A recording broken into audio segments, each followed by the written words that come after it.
সেদিন এখানে তুমি তোমার গল্প বলেছিলে, আজকে আমার গল্প শোনো। আমার মা তার ধনী বাবা মায়ের একমাত্র সন্তান। ভালোবেসে বিয়ে করেছিলেন একজন সাধারণ মানুষকে।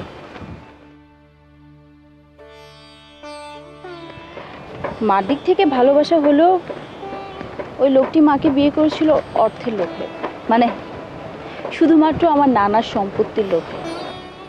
আমার নানাই কথা বুঝতে পারেন এবং আমার নানা চাননি তার মেয়েকে এমন একটা লোভী মানুষের কাছে রাখতে, কিন্তু ততদিনে অনেক লেট হয়ে গেছে। আমি আমার মায়ের গর্ভে। ওই লোকটি মানে আমার বাবা আমার পিতৃত্ব মেনে নেয়ার জন্য আমার নানা সব সম্পত্তি লিখে দিতে বলেন। নানা এক সময় রাজিও হন, কিন্তু আমার মা কখনোই চাননি এরকম একটা লোভী লোকের কাছে মাথা নিচু করে থাকতে।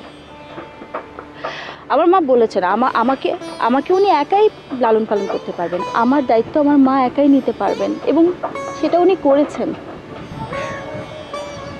মরে যাওয়ার আগে নাকি মানুষ সত্য কথা বলে, কিন্তু উনি বলে গেলেন মিথ্যে। কি বলে গেছেন জানো? উনি নাকি আমার বাবা নন।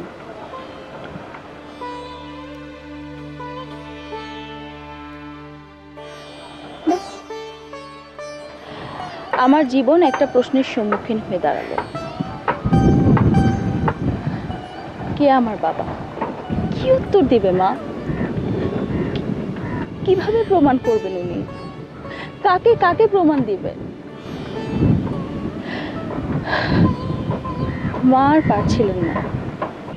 মা বললেন, চল, আর থাকবো না এখানে। এমন এক জায়গায় যাব যেখানে আমাদের কেউ চেনে না, কেউ কোনো প্রশ্ন করবে না। মা এখন সহজেই কাউকে বিশ্বাস করতে পারেন না। জীবনে এত বেশি ধোঁকা খেয়েছেন, এত ঠকেছেন। পৃথিবীতে যে ভালোবাসা নামে একটা বস্তু আছে, আমার মা সেটা ভুলেই গেছেন। আর আমি আমার ভালোবাসার জন্য আমার মাকে কখনো কষ্ট দিতে পারবো না। আবির, পারলে তুমি আমাকে মাফ করে দিও। মা সব জানে? হ্যাঁ। রাজি না, তাই তো? না।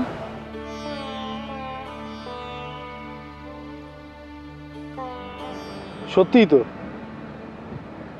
কি করে রাজি হবে বলো? আমার মতো একটা ছেলের কাছে কোনো মা তার মেয়েকে কেনই বা দিবে? কেন?